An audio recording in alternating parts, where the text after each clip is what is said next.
오늘 우리에게 주신 하나님 말씀은 출애굽기 24장 말씀입니다. 출애굽기 24장 1절에서부터 18절까지 말씀입니다. 제가 가진 성경으로 구약 성서 118페이지에 있습니다.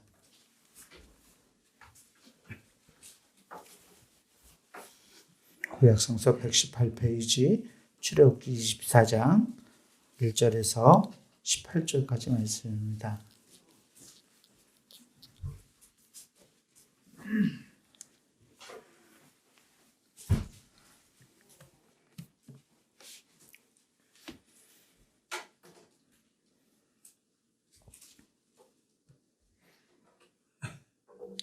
말씀 다 찾으신 줄 알고 출애굽기 24장 1절에서 18절까지 제가 앉아 여러분들 한 절 나누어서 교독하겠습니다. 또 모세에게 이르시되 너는 아론과 나답과 아비후와 이스라엘 장로 70명과 함께 여호와께로 올라와 멀리서 경배하고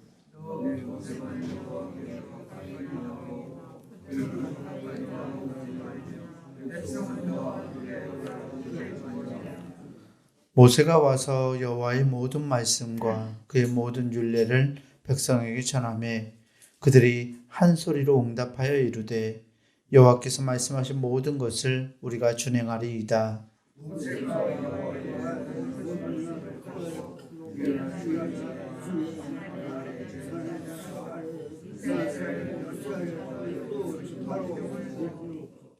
이스라엘 자손의 청년들을 보내어 여호와께 서로 번제와 화목제를 드리게 하고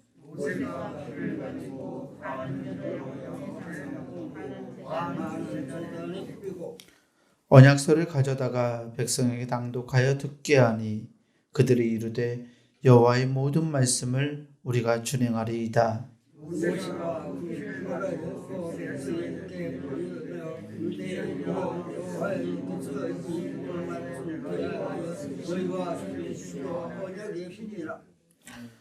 모세가 아론과 나답과 아비후와 이스라엘 장로 70인이 올라가서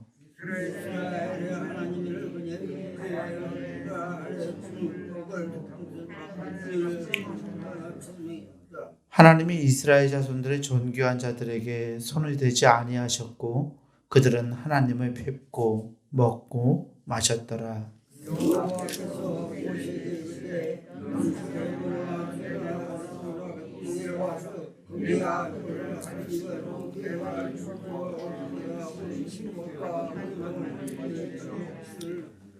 모세가 그의 부하 여호수아와 함께 일어나 모세가 하나님의 산으로 올라가며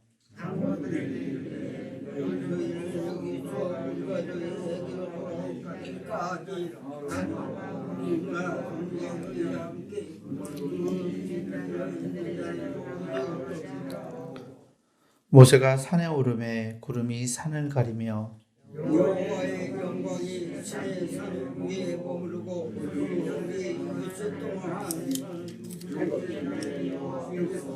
여호와께서 무엇을 부르시리라. 산 위의 여호와의 영광이 이스라엘 자손의 눈에 맹렬한 불같이 보였고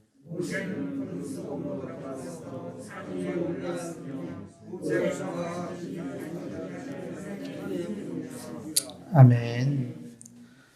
주님께서 주시는 은혜와 평강이 오늘 하나님께 나아가는 우리 교우들에게 함께하기를 주의 이름으로 축원합니다. 우리 함께 오늘 출애굽기 24장 말씀을 보았는데요. 24장은 이 하나님과 이스라엘 백성들이 언약을 맺고 있는 장면을 우리에게 보여주고 있어요.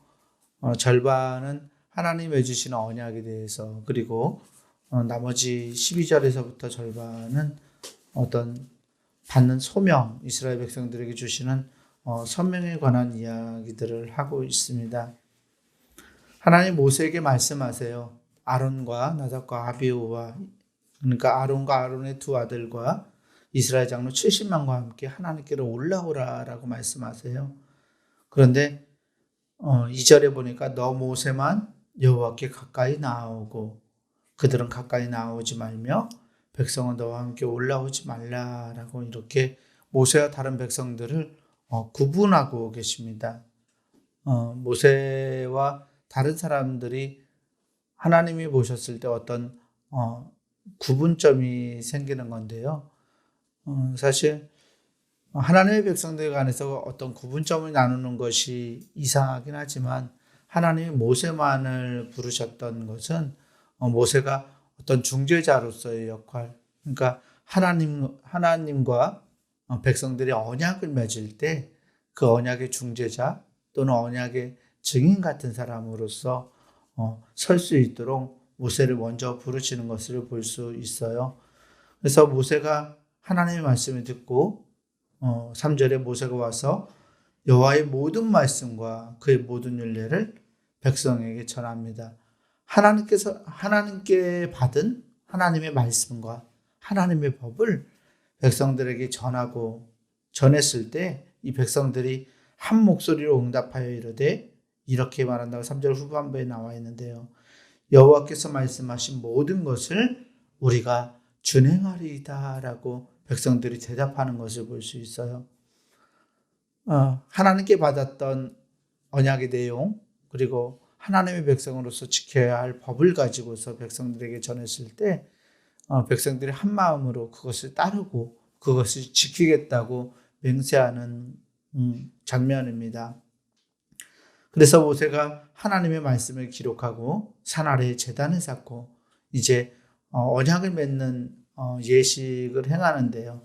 산 아래에 제단을 쌓고 이스라엘 12지파대로 12기둥을 세우고 또 이스라엘 자손의 청년들을 보내어서 서로 번제와 화목제를 하나님 앞에 드리게 하고 잡은 제물의 피를 가지고서 반절은 양푼에 담아두고 반절만 제단에 뿌립니다.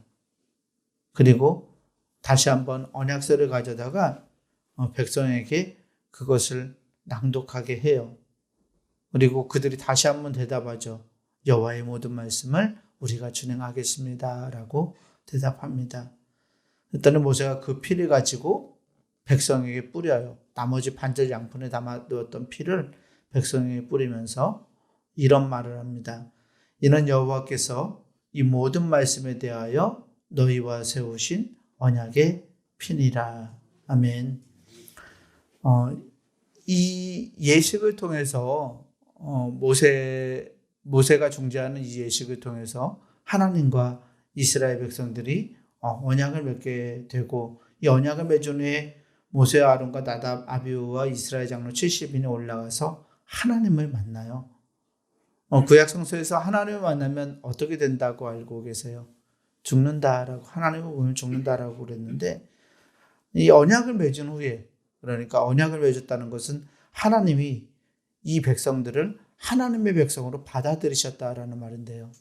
하나님의 백성으로 받아들인 후에 그들이 올라가서 이스라엘 하나님을 만납니다. 10절에 보면 이스라엘의 하나님을 보니 그의 발 아래에는 청옥을 편듯하고 하늘같이 청명하더라. 아멘. 11절에도 하나님이 이스라엘 자손들의 존귀한 자들에게 손을 대지 아니하셨고 그들은 하나님을 뵙고 먹고 마셨더라. 아멘. 이스라엘의 존귀한 자들에게 모세, 아론, 나답, 아비후, 이스라엘 장로 70인이 올라갔는데 이들을 존귀한 자라라고 말씀하시죠. 그래서 그들에게 손을 대지 아니하셨다, 죽이지 아니하셨다라고 말씀하세요. 그리고 그들은 하나님을 뵙고 하나님과 함께 먹고 하나님을 마셨습니다. 물론 그들이 하나님의 얼굴을 직접 본 건 아닌 것 같죠. 그래서 그의 발 아래에는 두려워서 하나님을 바라볼 수 없었던 그런 존재였으니까요. 하나님의 발 아래에는 청옥을 편듯하고 하늘같이 청명하더라라고 말하는 건 하나님의 얼굴을 보면 자기가 죽을까 봐 감히 고개를 들지 못하고 그 산신의 산 정상 부근에서 이렇게 눈을 깔고서 바라보는 장면들을 묘사하고 있습니다. 이렇게 언약을 맺는 이 장면을 보면 한 가지 우리의 마음속에 오버랩되고 있는 장면이 있어요. 특별히 8절에 모세가 그 피를 가지고 백성에게 뿌리며 이르되 이는 여호와께서 이 모든 말씀에 대하여 너희와 세우신 언약의 피니라라는 이 말씀인데요. 언약의 피라는 말 많이 들어보셨나요? 우리가 성례전을 행할 때, 성찬을 행할 때 예수 그리스도의 성찬사, 제정사를 보면 주님께서 피를 나눠 주실 때, 그러니까 잔을 들고 살해하시고 백성들에게 제자들에게 나눠 주시며 말씀하시죠. 이 피는 너희를 위하여 흘린 나의 피니 곧 새 언약의 피라라고 주님께서 말씀하시는데, 이 모세 하나님과 이스라엘 백성들이 지금 함께 나누고 있는 이 언약의 장면들을 하나하나 이렇게 살펴보게 되면 우리가 행하는 이 성찬 예식에 들어있는 전례들과 굉장히 유사한 것을 볼 수 있습니다.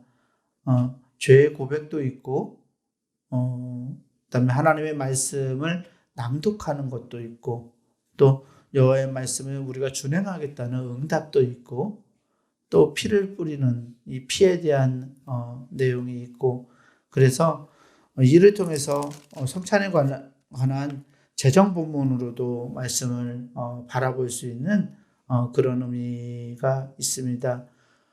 또 제단을 세우고 이렇게 하나님과 언약을 맺는 이 장면이 우리 교회 공동체의 모습을 보여주기도 합니다. 예배를 드리는 모습처럼 예배에 들어있는 이 내용들, 또 성찬 예식에 들어있는 이 예식 내용들을 가지고서 유사하게, 예식 내용과 유사하게 하나님과 언약을 맺게 되는 장면을 보여주고 있습니다. 이어서 12절에서부터는 소명에 관한 내용을 말씀하고 있어요. 하나님께서 모세를 다시 부르세요. 너는 산에 올라가서 나에게로 와서 거기 있으라 라고 말해요. 그리고 모세를 지도자로 세우시는, 소명을 주시는 장면이 등장하죠. 내가 그들을 가르치도록, 모세 너가 그 백성들을 가르치도록 내가 율법과 계명을 친히 기록한 돌판을 너에게 주리라 라고 하면서 모세를 따로 부르십니다. 그런데 이번에는 여호수아가 등장해요. 모세가 그의 부하 여호수아와 함께 일어나 하나님의 산으로 올라갔다고 13절에서는 말하고 있어요. 구약 성서에서 여호수아가 처음 의미 있게 등장하는 장면이 바로 이 출애굽기 24장 13절에서 처음 나타납니다. 여호수아와 모세를 따로 이렇게 부르시는 것, 따로 불러서 하나님의 산 앞으로 부른다는 의미는 이 모세와 여호수아를 백성들의 지도자로서, 한 사람 백성들을 이끌어가는 종교적인 지도자로, 또 나중에는 이 백성들을 가나안 땅으로 이끌어갈 지도자로 여호수아와 모세를 세우고 계신다는 것을 우리에게 보여주고 있습니다. 장로들에게 말합니다. 우리가 돌아올 때까지 여기에서 기다리라 라고 말하고 여호수아와 모세만 올라갑니다. 그리고 아론과 훌을 남겨두죠. 아론과 훌은 너희와 함께 있으리니 무릇 송사할 일이 있거나 재판할 일이 있는 사람들은 그들에게로 나아가라 라고 말하면서 하나님의 산으로 올라갑니다. 하나님의 산으로 올라가서 여호수아는 남겨두고 모세 혼자 산 정상에 올라가는데요. 모세의 모습을 보면 16절에서부터 이렇게 모세가 올라가니까 여호와의 영광이 신의 산 위에 머무르고 구름이 엿새 동안 산을 가리더니 일곱째 날에 여호와께서 구름 가운데서 모세를 부르시니라. 아멘. 모세가 정상 위에 올라갔는데 하나님이 6일 동안을 기다리게 해요. 6일 동안 이 정상에서 무엇을 먹지도 못하고 또 마시지도 못하고 모세는 하나님의 부르심을 기다립니다. 여세의 부르심 후에 하나님이 모세를 일곱째 날에 부르시는데 그것은 모세가 가지고 있었던 모세의 성품과 또 모세가 하나님 앞에 준비된 자로 설 수 있을 때까지, 즉 하나님의 거룩함을 닮아서 거룩해질 때까지 하나님을 기다리셨던 것을 볼 수 있죠. 그리고 마침내 모세를 부르시는데 모세를 부르실 때 아래에서 기다리고 있던 이 장로들이 산 위의 여호와의 영광이 이스라엘 자손의 눈에 맹렬한 불같이 보였다라고 말하고 있어요. 하나님의 영광이 불이나 빛으로 이렇게 표현되는데 하나님의 영광이 맹렬한 불같이 보였고 모세가 구름 속으로 들어가서 산에 오르고 40일 40야를 산에 있게 되었다라고 말씀은 기록합니다. 이후로 25장부터는 갑자기 성소, 이 성막에 대한 이제 모세가 받게 되는 성막에 대한 내용이 나오고요. 오늘 묘사를 끝으로 해서 이제 다시 모세가 십계명을 가지고 31장 2장에 내려올 때까지 이야기가 중단이 되게 되는데요. 모세가 하나님께 부름받는 이 모습을 통해서 하나님께서 소명을 주는 당신의 사람에게 소명을 주실 때 하나님의 영광이 그들 가운데 임하게 되었다라는 것을 보게 됩니다. 하나님은 오늘 우리들에게도 그러한 소명을 허락하십니다. 그리고 우리를 하나님의 영광 가운데 부르시는 분인 줄 믿습니다. 내가 하나님의 영광을 드러내는 사람으로, 내가 하나님의 영광을 세상에 보이는 사람으로 하나님께 귀한 소명을 받은 것을 기억하고 나에게 주신 소명을 기쁨과 감사함으로 감당하면서 하나님의 빛을 드러낼 수 있는 우리 모두가 되어야 할 줄 믿습니다. 믿음의 사람들은 언제나 하나님의 영광 가운데 서 있는 사람들입니다. 우리를 특별히 하나님께서 먼저 부르시고 하나님의 이름을 알게 하시고 하나님의 은혜를 누리게 하심을 기억하면서 정말 이것에 감사하며 이 영광과 감사를 하나님께 돌리고 또 이 은혜를 함께 우리가 살아가는 우리 사람들과 같이 나누며 살아갈 수 있는 우리가 되기를 주의 이름으로 간절히 축원합니다. 기도하겠습니다. 은혜로우신 아버지 하나님 감사합니다. 하나님의 놀라운 언약과 소명이 우리 가운데 주어져 있음을 믿습니다. 하나님, 우리를 믿음의 사람으로 불러주시고 예수 그리스도의 보혈의 공로로 하나님 우리를 속죄하시고 우리를 구원해 주시니 하나님 감사합니다. 하나님, 우리를 구원해 주신 놀라운 은혜와 또 우리를 하나님의 사람으로 부르셔서 귀한 사명을 맡겨주시니 하나님 감사합니다. 이 사명을 감당할 때에 모세가 그러했던 것처럼 하나님의 영광을 세상에 드러낼 수 있는 우리가 되게 하여 주시옵소서. 우리의 힘과 우리의 능력으로 하나님 맡겨주신 일들을 감당하지 못함을 잘 알고 하나님의 도우심을 구합니다.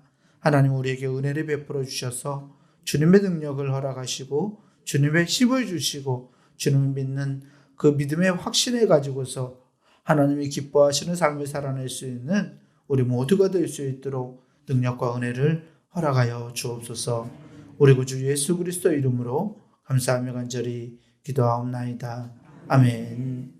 하늘에 계신 우리 아버지여, 이름이 거룩히 여김을 받으시오며 나라가 임하시오며 뜻이 하늘에서 이루어진 것 같이 땅에서도 이루어지이다. 오늘 우리에게 일용할 양식을 주시옵고 우리가 우리에게 죄 지은 자를 사하여 준 것 같이 우리 죄를 사하여 주시옵고 우리를 시험에 들게 하지 마시옵고 다만 악에서 구하시옵소서. 나라와 권세와 영광이 아버지께 영원히 있사옵나이다. 아멘. 아버지